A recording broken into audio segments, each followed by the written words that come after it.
Isso é tremendo, né, irmãos? Maravilhoso. Ele está falando de privilégio. O privilégio é meu, de ter uma pessoa tão amorosa como o pastor Gilson. A sua forma de reconhecimento no mundo espiritual sobre aqueles que o Senhor tem chamado para servir, mas toda a glória, toda a virtude, tudo que você achar de maravilhoso pertence ao Senhor, porque Ele, na verdade, é que opera tudo isso em nós, né? Agora, irmãos, nesta oportunidade aqui nesta noite, eu sou muito feliz, sabe, irmãos? Muito feliz. O que eu estou vendo aqui, quando eu estive também em 2012, né? Não foi muito diferente. Eu vi também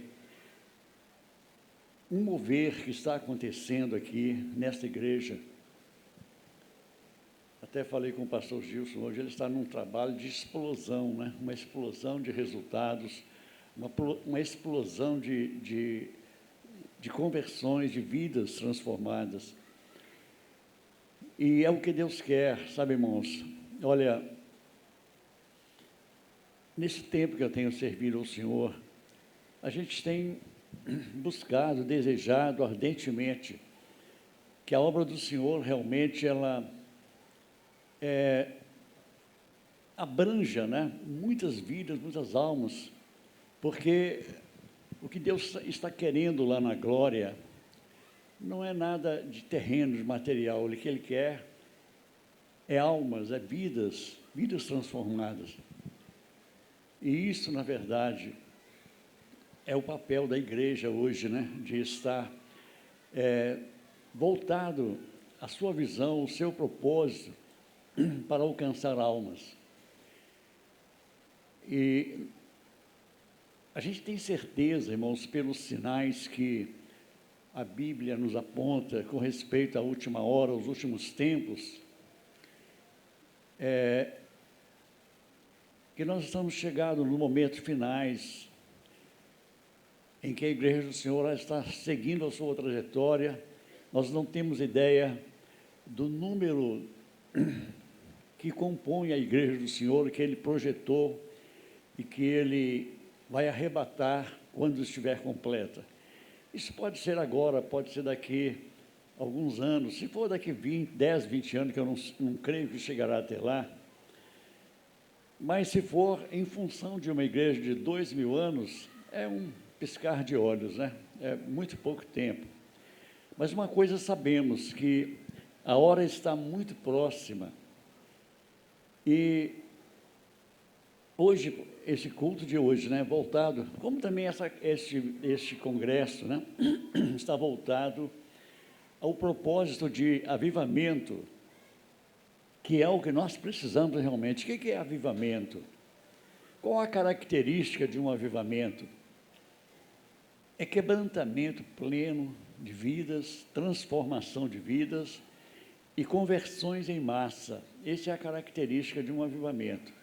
Em todos os tempos em que se buscou avivamentos, especialmente depois da reforma, né, de 1500 para cá, muitos avivamentos aconteceram em regiões pequenas ou grandes, ou até nacionais, mas a característica sempre é a mesma. Agora, para acontecer isso, a gente tem tantos relatos de avivalistas do passado que buscaram ardentemente, e observando todas essas histórias, todos esses relatos de avivamentos no passado, tem muita coisa em comum, pelo menos uma coisa muito forte em comum, é a determinação de buscar. Sabe, irmãos, são coisas do mundo espiritual que a gente convive com elas, muitas vezes você não entende na plenitude. O privilégio que Deus nos deu de fazer parte do seu projeto no tocante ao mundo físico aqui. Ele aprove usar o fruto do seu trabalho, o fruto do seu, da obra redentora de Cristo, né, que é a restauração de vida, novidade, vidas transformadas. Então, Ele aprove usar-nos como instrumentos para alcançar outros, alcançar as massas. E, neste caso, há princípios a serem conhecidos e observados, como, por exemplo, a determinação, como já falamos aqui, mas porque a unção do Senhor, o poder de Deus, ela vem através de nós. Agora, Deus não violenta a nossa personalidade, Ele espera que nós também estejamos desejando profundamente esses resultados.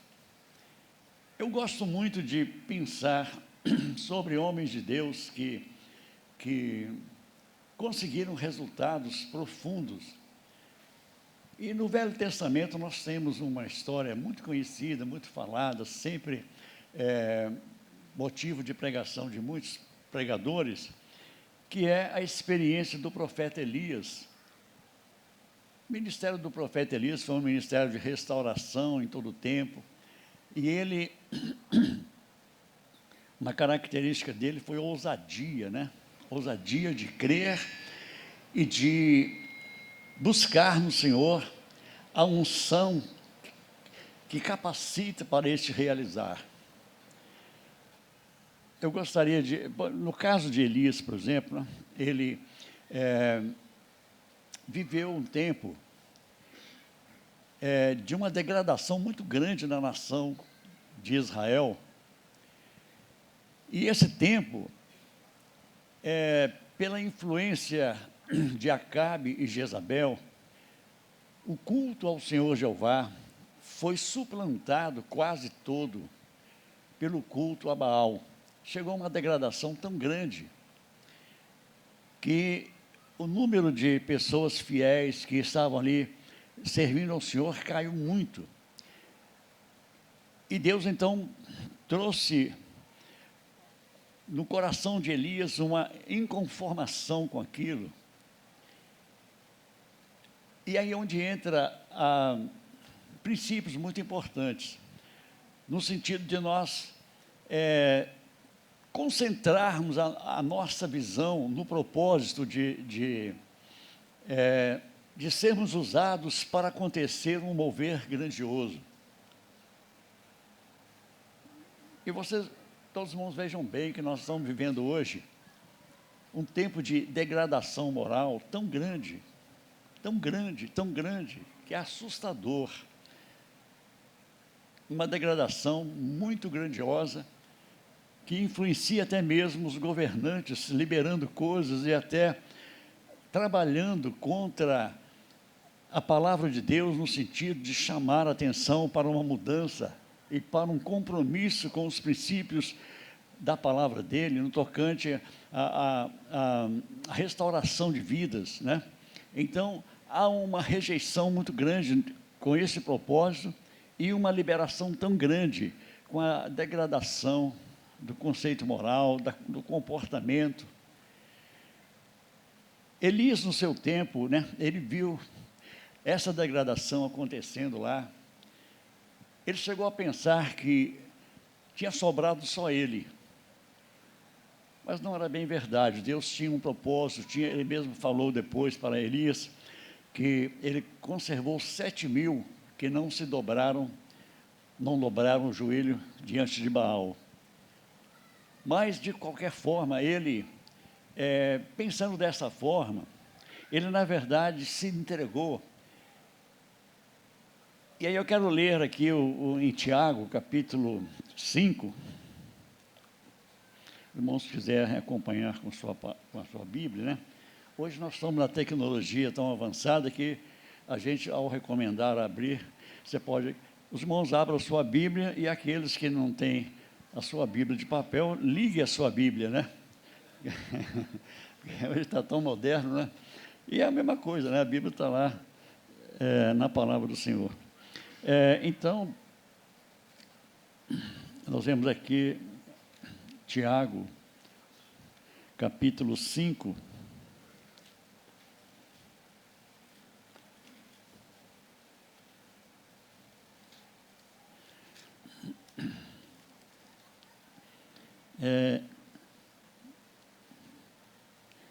Aqui no versículo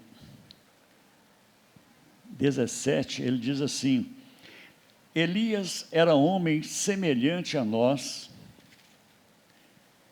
sujeito aos mesmos sentimentos, e orou com instância para que não chovesse sobre a terra. E por 3 anos e 6 meses não choveu. E orou de novo, e o céu deu chuva, e a terra fez germinar seus frutos. 2 versículos, né, resumem toda a história de Elias, que na verdade foi até longa, né, nesse propósito aqui, porque Elias foi um profeta que nós temos um material tão grande do trabalho dele, no seu tempo, né, Deus usando ele poderosamente, mas com respeito a esta época, foi 3 anos e meio, né, que não temos ideia também do tempo de busca dele para que não chovesse, né, que fechasse os céus. Agora, irmãos, eu fico pensando assim sobre essa experiência de Elias, e voltando ao que eu falei há poucos instantes sobre princípios, que Deus não violenta. Deus trabalha em cima de princípios, e Ele, soberano que é, Ele poderia mudar os princípios a hora que Ele quisesse, mas Ele não muda, Ele não violenta princípios. Por isso, faz parte até da santidade dEle, da justiça dEle, né? Dele ser justo em tudo, de não violar aquilo que Ele mesmo estabeleceu. Mas, observando então aqui o quadro de Israel naquele tempo, a gente tem certeza que era do coração de Deus, era do propósito de Deus, restaurar o culto a Ele, né, através, usando Elias, né, naquele propósito ali, mas era o propósito dele, de que o culto dele fosse restaurado, melhor dizendo. Então, se ele tinha esse propósito, né, então era só ele mandar assim, a liberação do poder, e a coisa acontecer fluentemente. Ele podia chamar o Elias e falar assim: Elias, eu estou aqui com o propósito de restaurar o culto para mim, diante de Israel. Então você fica tranquilo que eu estou mandando aqui todo o recurso, a minha unção, o poder. Eu vou fechar os céus para que não chova, como um sinal, para uma forma de forçar este povo a me ouvir e a se render diante de mim. Ele podia fazer tudo isso, né? Elias não teria que se dar tanto na busca. Como aqui o Tiago, né, ele está dizendo que o profeta Elias orou insistentemente para não chover. Como eu disse, eu não tenho ideia do tempo que ele ficou, se foi um mês, se foi mais meses. Mas o que eu quero estar trazendo aqui nessa palavra para todos nós, irmãos, trazendo para a nossa realidade hoje, como eu estava falando aqui ontem, nós somos corpo, nós estamos fazendo história, né? Nós estamos fazendo história. Às vezes a gente lê Atos, lê outros textos, fala: oh, que maravilha, aqueles homens de Deus, tal. Irmão, nós somos eles também. Nós somos esses homens de Deus, essas mulheres de Deus.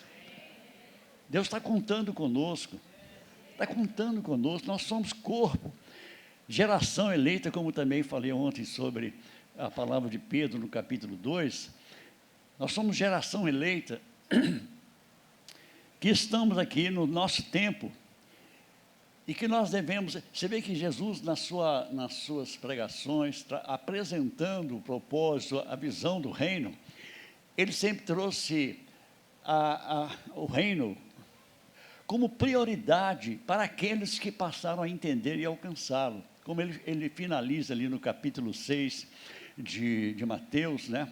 Buscai primeiro o reino de Deus e a sua justiça, e as coisas terrenas serão acrescentadas como consequência, né? Eu estou usando aqui as minhas palavras.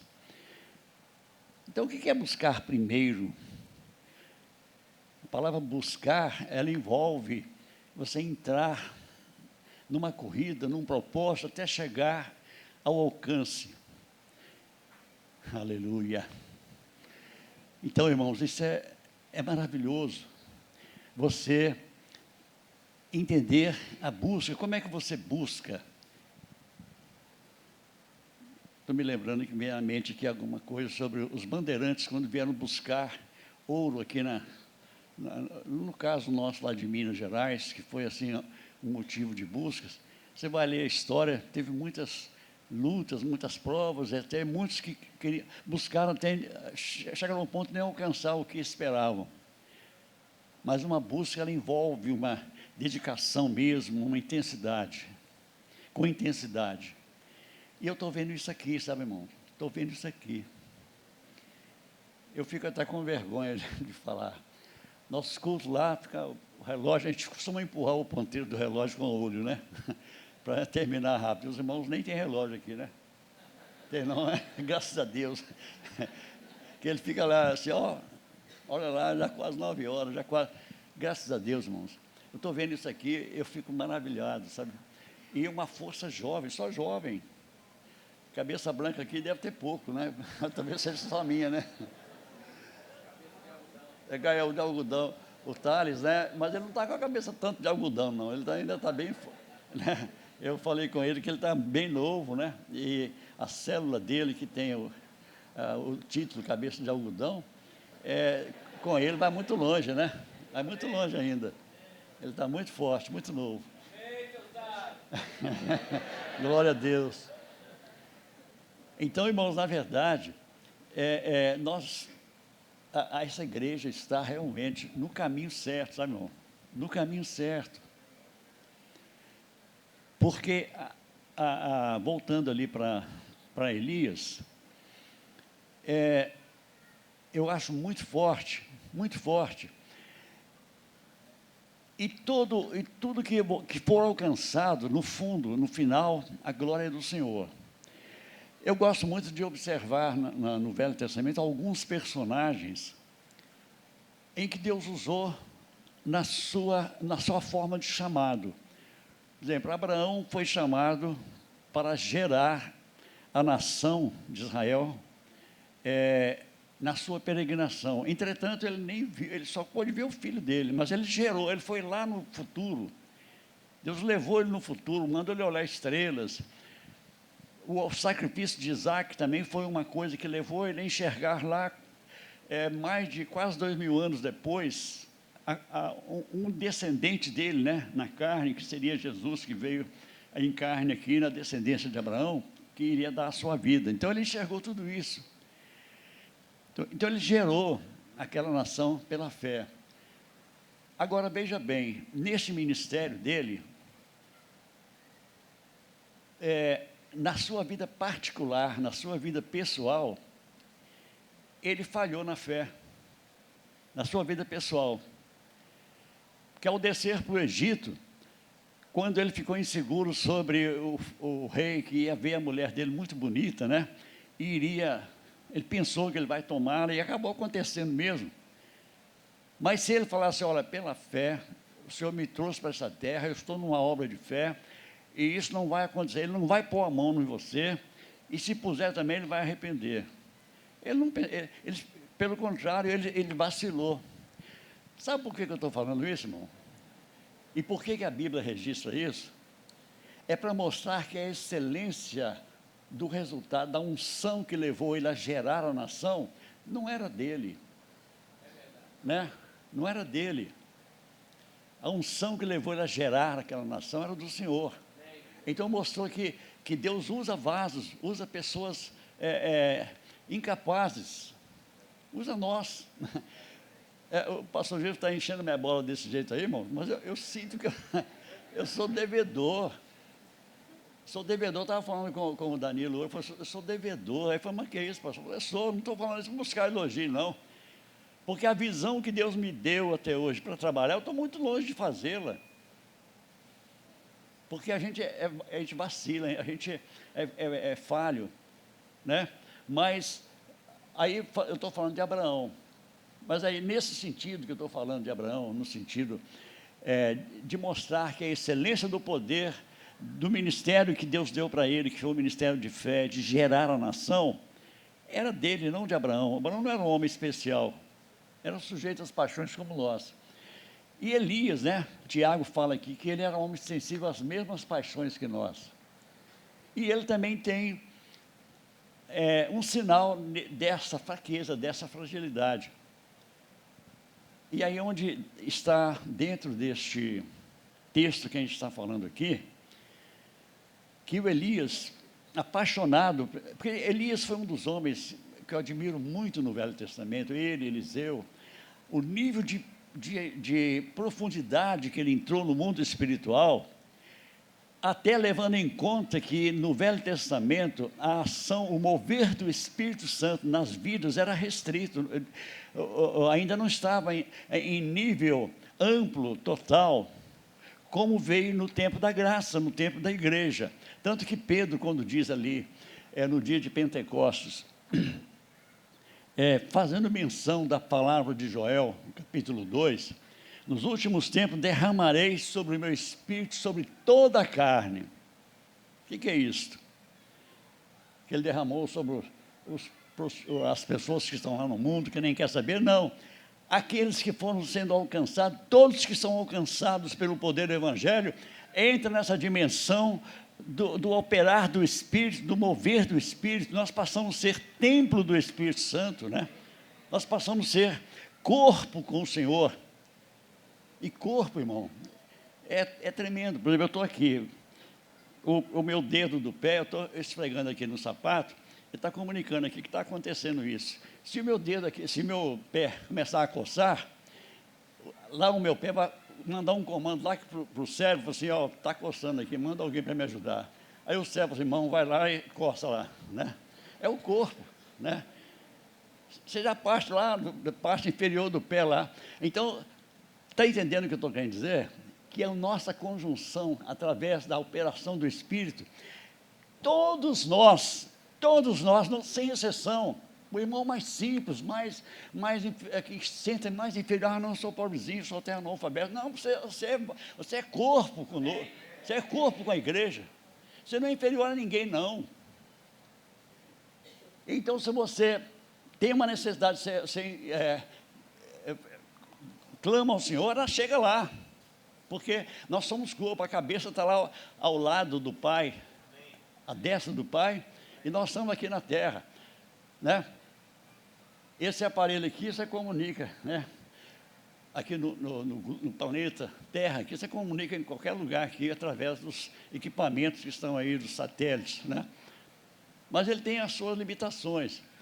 Mas nós, como corpo, em qualquer lugar que você tiver, né? Você tem acesso ao trono. Então, aí onde, no caso de Elias, voltando lá, que eu admiro muito Elias, porque foi do tempo mais restrito da operação do Espírito Santo, entretanto, ele se deu tão grandiosamente que o registro do seu ministério é muito forte.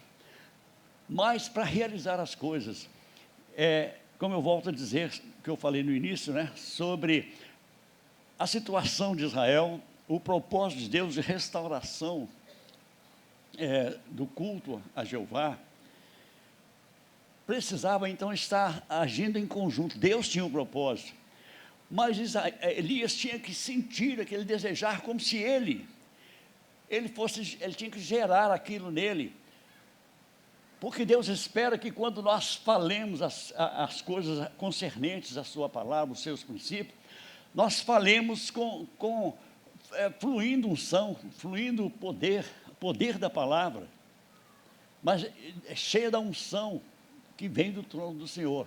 E para isso você tem que estar se envolvendo, né? Como falando sobre isso, eu estou me lembrando aqui dos 5 judeus exorcistas lá no Atos dos Apóstolos, né, que fala lá, que eles viram Paulo expulsando demônios em nome de Jesus, operando maravilha em nome de Jesus. Então eles foram chegar diante do endemoniado, né, uma pessoa que estava endemoniada, e falou: é fácil, é só usar aquelas palavras mágicas, né? Então ele chegou: eu te expulso em nome de Jesus, a quem Paulo prega. O demônio olhou para essa... vai caçar serviço, rapaz. Em outras palavras, né? Eu conheço Paulo, sei quem é Jesus, mas você, quem é? Você está falando de algo que você nem conhece, você não sabe. Então, mostrando que Paulo, quando falava, ele pensava que não é muito fácil só falar essas palavras. Não, não. É fruto de uma entrega, é fruto de um envolvimento, é fruto de uma vida plena na presença de Deus, né? Que Paulo tinha depois da sua conversão, como ele entrou profundamente. E não é diferente hoje também, né? A igreja hoje, como eu volto a dizer, nós estamos fazendo histórias, irmão. Hoje, aqueles irmãos que foram muito usados já passaram, estão dormindo no Senhor, porque eles estão esperando a ressurreição, e nós hoje estamos, o Senhor está contando com o nosso trabalho hoje, para que aconteça o encontro global, né, da igreja lá na glória, os ressuscitados com os que transformados pelo arrebatamento. Mas antes de acontecer isso, Ele está esperando mais de nós. Ele está esperando do nossa visão, nosso propósito. Então, veja bem, no que eu estou colocando como base a experiência de Elias, Tiago falando ali que ele orou insistentemente para não chover. O texto lá, em Reis, não cita essa primeira parte, dele orar para não chover. Mas no final, depois que ele conseguiu fazer acontecer a restauração, aí ele foi orar também insistentemente para chover.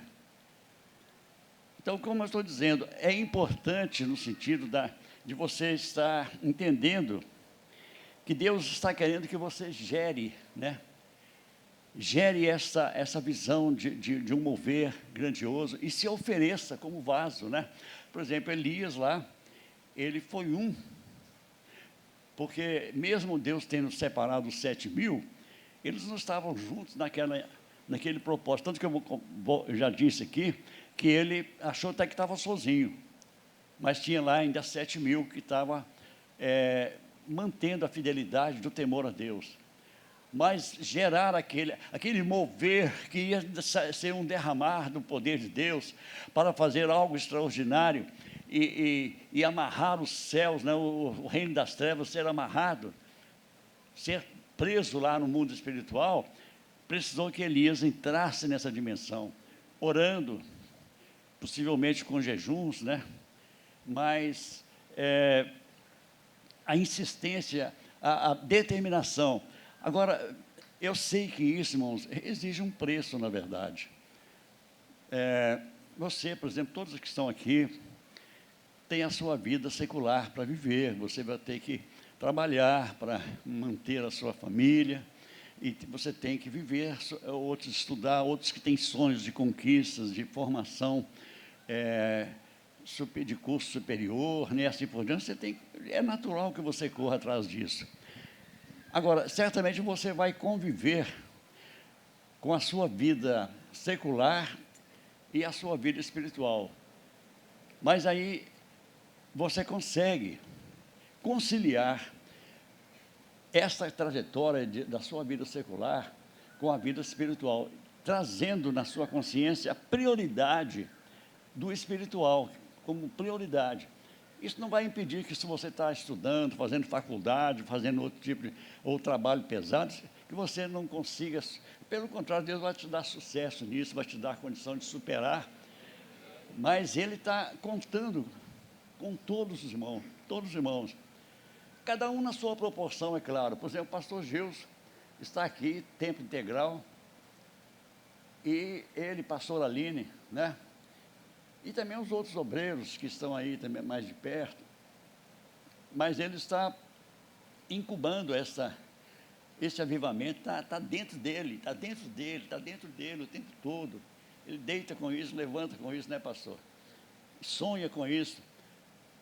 É claro que a dedicação dele é mais intensa, ele está a tempo integral, outros irmãos têm menos condição, mas a sua participação naquilo que você pode, Deus não quer sacrifício sobre-humano para nenhum, né? Mas na sua participação, no sentido que você possa estar incubando, o tempo que você está trabalhando, você está na sua lida diária, fala, Senhor, aviva a tua igreja, mova, ele derrama uma unção poderosa para um grande avivamento. E se toda a igreja entra nessa dimensão, quando se reúne, né, todos aqui estão com o mesmo propósito. E isso, irmão, na suma desses propósitos de cada vida aqui, ao subir para o trono, é como uma bomba mesmo, é como assim, um poder muito grande de busca e de, assim, chegar ao ponto de Deus liberar. E aí nós vemos na história de avivalistas do passado, que oraram muitos anos, oraram muito tempo, outros chegaram até o pastor Gregório gosta muito de usar esses históricos, que eu também gosto muito, por sinal, porque eu já li muito a respeito de muitos desses avivalistas, e que conseguiram avivamento a nível nacional, em regiões que eles estavam com meta de buscar um avivamento ali. Então, chegou o tempo. E esses irmãos, 100 anos, ou 200, ou 300 anos atrás, conseguiram isso, buscando com aquele Deus que é o mesmo hoje, né? É o mesmo hoje, 200 ou 300 anos depois, especialmente hoje, irmãos, porque a previsão de Jesus, que a igreja nos últimos tempos, ela poderia perder muito a visão, até ele chegou a falar em Lucas, né? Lucas fala lá, que ele diz, quando vier o Filho do Homem, porventura achará fé na terra. E essas falas, como entre muitas outras que Jesus falou, eu não tenho ela como determinação, aceita ou não, mas vai ter que ser assim no final. Não, eu entendo elas como advertência, para que nós hoje, que estamos com a palavra e vivendo os tempos difíceis, nós saibamos que Deus está lá com a mesma promessa, o mesmo propósito de abençoar, e nós entrarmos mesmo em forma sacrificial na presença de Deus, como eu volto a dizer, não levando ninguém ao esforço sobre-humano, mas que você possa desenvolver a sua fé, o seu propósito de que Deus vai derramar, Deus vai fazer grande obra no meio do seu povo, vai haver um grande avivamento. E quando vem o avivamento, como eu já falei, a característica dele é conversão em massa, quebrantamento, e assim, uma unção poderosa mesmo, plena. Então, no caso aqui de Elias, voltando aqui para Elias, eu fico pensando assim sobre o tempo, porque ele entrou numa dimensão de busca muito intensa. Veja bem a ousadia que Deus deu para ele, quando ele tomou posse da operação do que ele tinha proposto, que é fechar os céus para não chover. Eu não sei de quando ele começou a orar até o momento que ele teve essa convicção e foi ao palácio encontrar com Acabe e dar ali a fala dele, falou assim, olha, né, eu não me lembro todas as palavras que ele falou ali naquele texto, mas ele falando com Acabe que o céu seria cerrado por 3 anos e meio, e deu a sentença, e aí desapareceu. Deus levou ele para lugares que Acabe não iria encontrá-lo, né? E ele ficou ali naquele tempo, e sabe, irmãos, a unção do Senhor, quando você está buscando algo que você está querendo que Deus faça, você tem que ficar firme nele, determinado, não abrir mão, não desanimar, não desfalecer. Como eu disse aqui, você está trabalhando no seu serviço, a dona de casa, esteja ali no espírito de oração constante mesmo, e com a mente voltada para um grande avivamento aqui nessa cidade, né? E não abrir mão, e manter aquela convicção em todo o tempo, e crer que Deus vai realmente derramar a solução sobre a tua casa. E aí, nesse caso, o Elias, ele ficou sobre esse estado de... Porque, pensa bem, às vezes há moveres, como os irmãos já certamente têm experimentado aqui, porque o pastor estava me falando, o período de oração, isso é tremendo, sabe, irmãos? O que os irmãos estão fazendo, isso é muito forte, tem um valor muito grande. É trabalhoso, é difícil, mas é muito grande esse período de oração. Mas às vezes costuma ter um mover, que o Espírito faz um mover aqui, que os irmãos chora, ri e sente um poder, uma unção muito grande. E depois que termina a reunião, você vai embora sobre um estado de emoção muito forte e que você gostaria que aquele estado de emoção ficasse para sempre, mas você não vai aguentar um estado de emoção muito forte, o seu estado emocional vai sofrer dano, né, no sentido de... Mas você, aí no outro dia, se você vai dormir e levanta de manhã já com aquele estado já desapareceu. Se você não tiver a convicção do que você recebeu, porque o importante é a convicção daquilo que você está buscando, independente do que você está sentindo, né? Você não pode basear a resposta de Deus ou o agir de Deus pelo volume de... É igual encontros, os irmãos fazem encontro aqui muitas vezes, né? Um encontro, ele é recheado de unção, relógio de oração, as mensagens são muito bem programadas, e o próprio fato de estar concentrado 3 dias, né, num local, isso te traz, assim, mexe com o seu emocional tão fortemente, e quando você sai daquele encontro que vai para casa ou vai para a igreja, você ainda está sob aquele efeito, mas ali você recebeu muitas informações, muitas ministrações que te dão estímulo para você manter a convicção sobre o propósito. Então, aquelas informações você deve segurar e não ficar preso ao estado de emoção, porque a emoção vai passar, mas deve ficar a convicção, a informação, né? E não abrir mão daquilo que você recebeu. Então, não abra mão, sabe, irmãos? Não abra mão. E Elias, né? Voltando ainda, vou para lá e volto, né? Mas o Elias, eu imagino que ele acordava de manhã, de dia, à noite, ele estava naquela convicção, o céu está fechado e não vai chover, e eu vou encarar aquele homem lá. Eu vou estar lá, levá-lo lá para o Carmelo, e vou fazer um desafio.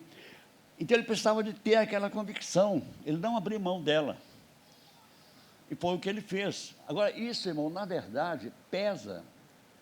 Você está sob o efeito de um propósito muito forte, de ter aquela coragem, aquela ousadia, porque quando ele teve a coragem de ir lá, ele não estava sozinho, ele estava sob a unção do Espírito. Ele encarou o rei, encarou uma nação. Eu gosto muito de pensar também naquela experiência de Daniel, porque o profeta Daniel, os irmãos sabem que ele foi um profeta que o seu ministério foi só em função da resposta de Deus sobre o tempo de restauração de Israel, né? Porque Israel estava cativo, estava sofrendo, então ele queria saber. Então o seu ministério foi inteiramente em função disso. Então tem vários lances, né, de revelações, de respostas de Deus, mas numa delas, que ele queria uma resposta, então ele falou que ia entrar em jejum até que o Senhor desse aquela resposta para ele, daquela revelação que ele queria. E aí veja bem a questão de mundo espiritual, a questão de você buscar. Ele começou a orar no primeiro dia, fala a Bíblia lá que manjar desejável ele não comeu. Então supõe-se que ele comeu alguma coisa, ele não ficou sem comer nada de tudo, mas ele comeu alguma coisa lá, alguns acham que seja só vegetal, não sei, né? Mas ele ficou o primeiro dia em função daquela resposta. Segundo dia, terceiro, vamos supor que ele chegasse ao 19º ou 20º dia, buscando, e Deus não mandou. Aí fala, sabe uma coisa? Estou orando já 19 dias, ou 20 dias, Deus não me respondeu, então, o dia que ele quiser, ele me responde. Ele já sabe o que eu estou pedindo, então, eu já falei, já tem 19 dias ou 20 dias que eu estou orando. Se ele fizesse isso, eu acredito que ele ia perder a bênção. Porque no 21º dia, como os irmãos conhecem o texto, né? O 21º dia chega o anjo e fala assim, Ô Daniel, você é um homem muito amável, muito amado por Deus. Desde o primeiro dia que você começou a orar, no primeiro dia, saiu a resposta para te atender. Só que o príncipe do reino da Pérsia me barrou, me prendeu no caminho. E o que é o príncipe do reino da Pérsia? É uma entidade de demônios que estava atuando, que a Pérsia naquele tempo dominava o mundo da época. Então tinha muito a ver com a própria busca do Daniel, né? Então veja bem, se o Daniel para de orar, eu estava falando da minha opinião, sabe, irmãos? Se ele no 19º dia ele para de orar, não vou orar mais, e Deus sabe lá.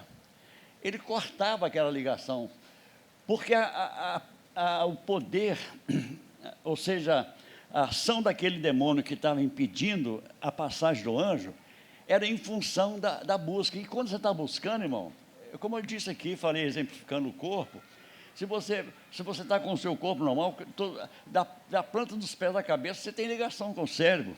Você tem, tudo está em consciência. Então, se você está buscando, está chegando lá. Está chegando lá. Esses louvores daqui, os irmãos cantando, o pastor cantando aqui, também o outro irmão que estava cantando,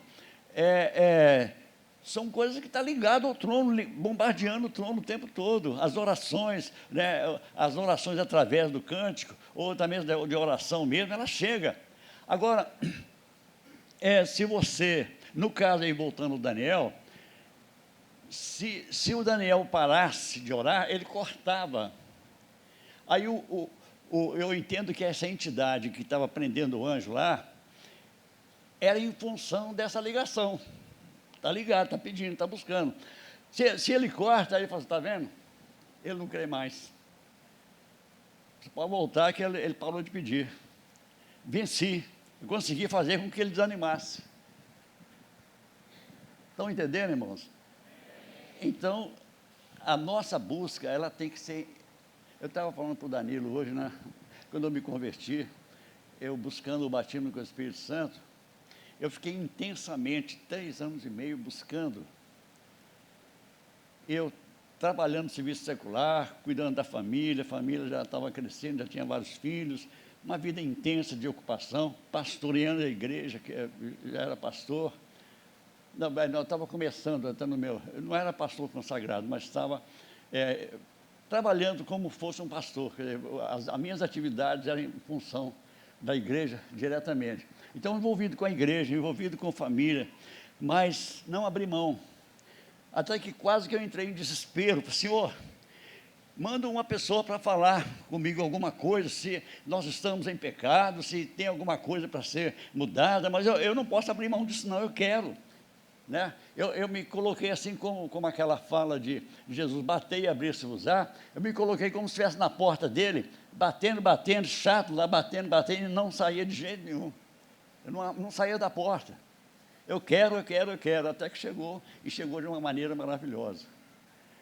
Então, são coisas que você está buscando, não pode parar, você não pode desanimar, você não pode desfalecer, porque o inimigo, irmãos, vai chegar com informação enganosa para você o tempo todo. Você está buscando avivamento? Que é isso, rapaz? Você está doido? Quem é você? Você não tem fé para isso, não. Ele vai trazer uma série de informações. Eu estou falando isso no caso de avivamento. Em qualquer outra área também que você esteja buscando a Deus, o inimigo vai tentar te desanimar e falar, não, para com isso, você não vai conseguir. Mas quando você, é igual o caso da viúva, né? E o caso também da mulher cirofenícia, né?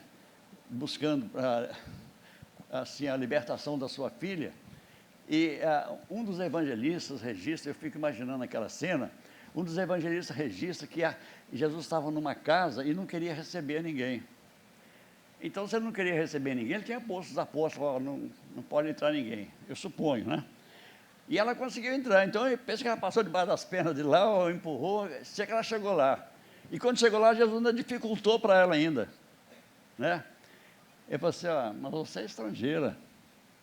Chamou ela até de cachorra, né? Ele falou assim, não é lícito tirar o pão dos filhos e dar para os cachorrinhos. Ela falou, tudo bem, senhor, eu sou cachorrinho, mas cachorrinho também pega a migalha que cai da mesa. Então, a migalha resolve o meu problema. esses textos, irmãos, são interessantes, porque Jesus sabia da fé daquela mulher. Jesus nunca foi pego de surpresa. Quando ele começava o seu dia, ele já tinha a agenda pronta, ele já sabia o que ele ia fazer, porque ele tinha buscado ela de noite. Por que ele fez isso com aquela mulher? Porque ela era estrangeira, e para mostrar para os cidadãos que eles não tinham a fé que um estrangeiro tinha. Então ela falou, não, eu não abro mão, eu vim cá para isso, eu não vou voltar sem a bênção. Isso é determinação, isso é postura que nós temos que ter, de não abrir mão daquilo que nós queremos. Né? Então o Elias ficou lá 3 anos e meio. Quando chega a data certa, ele então vai procurar encontrar com Acabe. O Acabe estava procurando ele, mas vasculhou a região de um jeito que eu tenho a impressão que algum dos soldados que ele mandou, os emissários que ele mandou procurar, passou até por Elias e não viu ele, né? Porque Deus não queria que ele fosse descoberto antes da hora. Quando chegou a hora, então ele encontra com Acabe, né, e o Acabe dá aquela bronca nele. Oh, você que é o perturbador de Israel? Ele falou, não, você que é o perturbador. Foi duro com ele, né? Manda o pessoal lá para o Carmelo. E aí aconteceu o que os irmãos conhecem, daquele grande acontecimento, aquele desafio, porque a Bíblia fala que Satanás pode fazer descer, ele pode fazer sinais, até tá na visão profética, quando o anticristo vier, ele vai fazer milagres, ele vai fazer sinais, vai fazer descer fogo do céu, ele e o falso profeta, que é o ajudante dele nesse ministério, que vai acontecer, não demora. Então o diabo pode fazer sinais. E o desafio de Elias ali, ele desafiou os profetas de Baal de mandar descer fogo para o holocausto, vindo do céu, e não desceu. O que eu penso? Que na unção de Elias, no poder de Elias, ele amarrou aqueles demônios. Ó, Satanás, você está amarrado, você não tem poder de fazer nada, você não pode mandar fogo aqui. Quem vai mandar fogo aqui é só Jeová. Né? Então, eu creio que ele amarrou aqueles demônios no mundo espiritual, e aí ele fez gozação, zombou deles, eles retalhando lá e pulando e tudo mais, até meio-dia. Eu falei, quem sabe ele está viajando, quem sabe ele está ocupado, e eles ficou fazendo gozação com eles, né? E depois, quando ele foi, a hora deles, não sabe o que foi feito, eu não vou entrar com muito detalhe, ele até dificultou ali, até o fogo vir jogando água, né? Mas ele não orou uma oração assim, insistente, porque a de não chover e de levar para aquele desfecho ali, ele orou com muita força. Mas aquela oração para descer o fogo, ele já tinha posse dela, ele já tinha apropriação dela, né? Então, ele não teve, igual Jesus na ressurreição de Lázaro. Eu já vi pessoas falar que Jesus, quando chorou ali perante o túmulo lá, é porque ele chorou porque Lázaro estava morto. Não, ele tinha posse. Quando ele veio, ele chorou por causa da incredulidade do povo lá. Porque quando ele veio para fazer a ressurreição de Lázaro, já tinha posse dela. E aí não deu outra, né? Aconteceu. Então, você tem a posse, você tem ali a convicção da unção, não abra mão dela. E então, ainda chegando na parte final aqui do profeta Elias, ele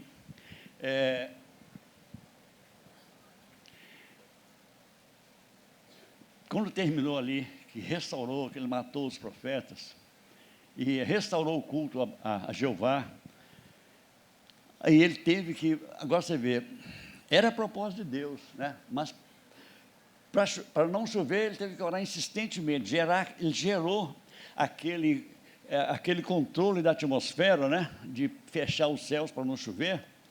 Agora ele tinha que orar para gerar novamente ela voltar a chover, porque tanto a de impedimento de chover foi tão difícil, como também seria difícil dela voltar a chover. Então são coisas do mundo físico e tudo mais, que ele pela fé dominou, ele fechou os céus. E então eu gosto muito desse momento que ele foi orar para chover, a forma como ele agiu, a forma como ele fala a Bíblia que ele ajoelhou E lá era um monte, né? Eu creio que tinha vista para o mar, e a vista do mar é infinita. Para nós estamos numa casa maravilhosa ali, de descanso, você olha lá para o mar, você vê lá até o arredondado, assim, né? Você vê lá o limite do mar, o limite do horizonte, né? Bem longe. E lá também eu creio que deveria ser bem longe, né? A visão do horizonte. E fala então que ele ajoelhou, colocou a cabeça entre os joelhos e começou a orar. Também a gente não tem ideia do tempo que ele orou, se foi 5 minutos, se foi... Eu creio que não foi muito tempo cada oração. Então ele mandou o servo dele olhar no horizonte se tinha algum sinal de chuva. Como os irmãos sabem a história, né? Foi 7 vezes, né? que o servo foi olhar. Agora, o que isso nos ensina? O que isso nos chama a atenção?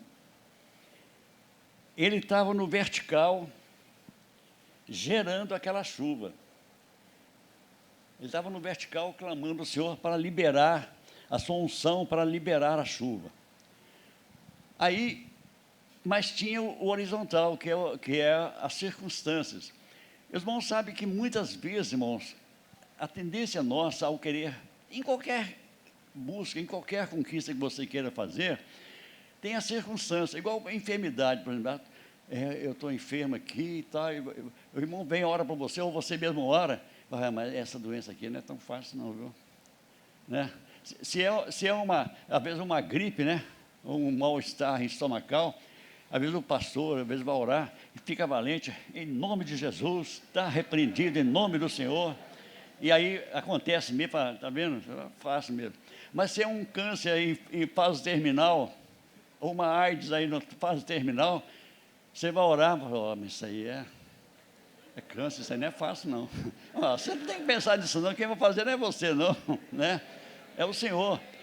Mas circunstâncias, irmãos, atrapalham muito circunstâncias. Quando você está buscando e olha a circunstância, você impede, porque na sua fé você não gerou aquela bênção, porque foi Deus, estou falando com o Senhor, mas o negócio aqui é pesado, viu? Não é por aí. Seja uma indisposição, como até uma doença em fase terminal, até morre, a pessoa tiver até morrido, Deus pode ressuscitar, mas a gente é que limita. Então, por que Isaías pôs a cabeça entre os joelhos lá? Ele estava gerando, e ele mandou, isso eu estou falando da minha opinião, né? Mandou o servo, olha lá, vê o que tem, se tem alguma coisa lá. O servo falou, não tem nada não, senhor. Aí ele tornou a orar de novo. Volta lá. Aí foi assim até a 7ª vez. Na 7ª vez, a informação não foi muito animadora. O próprio servo, né? Ele veio assim como quem diz, senhor, lá no horizonte, lá no fundo, lá tem uma nuvem tamanho da mão do homem. Mas o que é aquilo? Que é aquilo para causar uma chuva? Mas o Elias, como já estava gerando, ele tinha gerado aquilo, ele pegou aquilo e falou, corre e fala com a capa para andar depressa, que você vai molhar. É gerar a coisa, né? É gerar a coisa dentro de você, gerar naquela unção de que você está crendo, né? De que Deus vai atender. Porque Deus, as promessas dele são fiéis. Agora, resumindo aqui, eu estou já em fase de concluir. Ontem eu falei isso várias vezes, né? Mas eu vou terminar. Gerar a coisa, irmãos, é fundamental. Você não pode abrir mão, né? Igual o Daniel lá na busca daquele pedido, ele foi, se no 21º dia não viesse a resposta, fosse lá no 30º dia, eu creio que o jejum dele não ia ser de 21 dias, ia ser porque não foi questão de número, foi questão de buscar, de manter uma determinação, uma postura, né? Então ele ficou até que a resposta veio. Se viesse no 30º dia, ele estava jejuando até o 30º dia. Então, na verdade, o que nós estamos buscando, irmão, nós estamos no nosso tempo e é fundamental, irmãos, vindo um avivamento aqui sobre a região aqui, os irmãos vão ser realmente usados poderosamente, Deus vai ver muitas almas mesmo e que vai refletir no Brasil todo, né? No Brasil todo. Deus pode estar levantando um avivamento aqui em Fortaleza que vai ser reflexo no país, ou quem sabe até mais longe, né? Mas não abra mão, o segredo é esse, não abra mão, os irmãos estão no caminho certo, estão buscando, jejuando, né?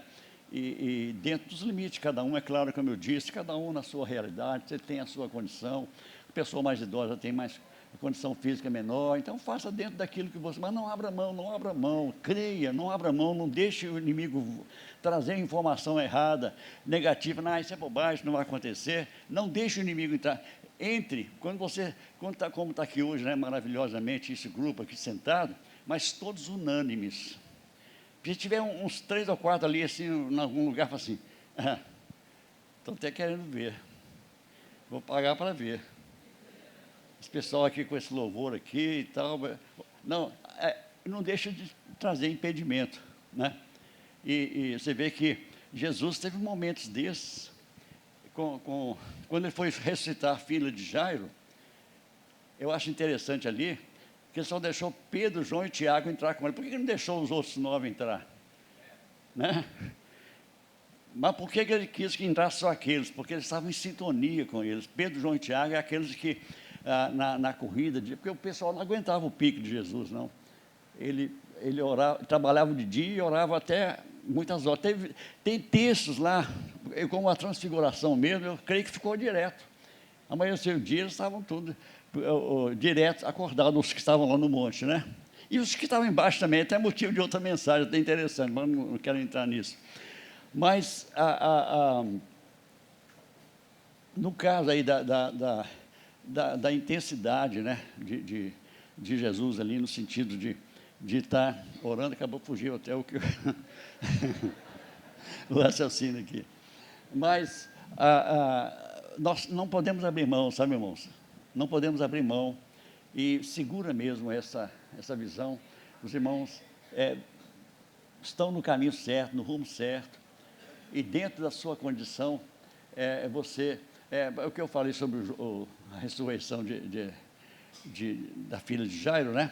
Que entrou só Pedro, João e Tiago, Jairo, a mulher e Jesus. Até as carpideiras que estavam lá já em serviço, né? Não sei se estavam ganhando dinheiro, né? Porque já estava chorando pela criança morta. E Jesus chega, e eles são artistas, né, aquele pessoal. Porque quando Jesus chegou e falou assim, não, a menina não está morta, não está dormindo. Eles começaram a rir, falando, quem estava chorando passa a rir, de repente, é artista, né? Então, porque não acreditando, né? Até zombando de Jesus. Eu falei, não, então vocês não estão acreditando, vai para fora, podem ir embora para fora. Eu vou entrar só com Jairo, a mulher, e Pedro, João e Tiago. Porque estavam em sintonia, eles estavam com o mesmo propósito. Então, a igreja aqui é maravilhosa, os irmãos estão realmente de parabéns, né? Parabéns mesmo para vocês, que estão realmente em sintonia e buscando mesmo intensamente. E, irmãos, eu creio que o avivamento vai vir, precisa vir, irmão. Precisa vir para despertar muitos que estão adormecidos, muitos crentes que estão aí indiferentes, adormecidos, para despertar. Um avivamento é necessário antes do arrebatamento da igreja. É necessário que venha.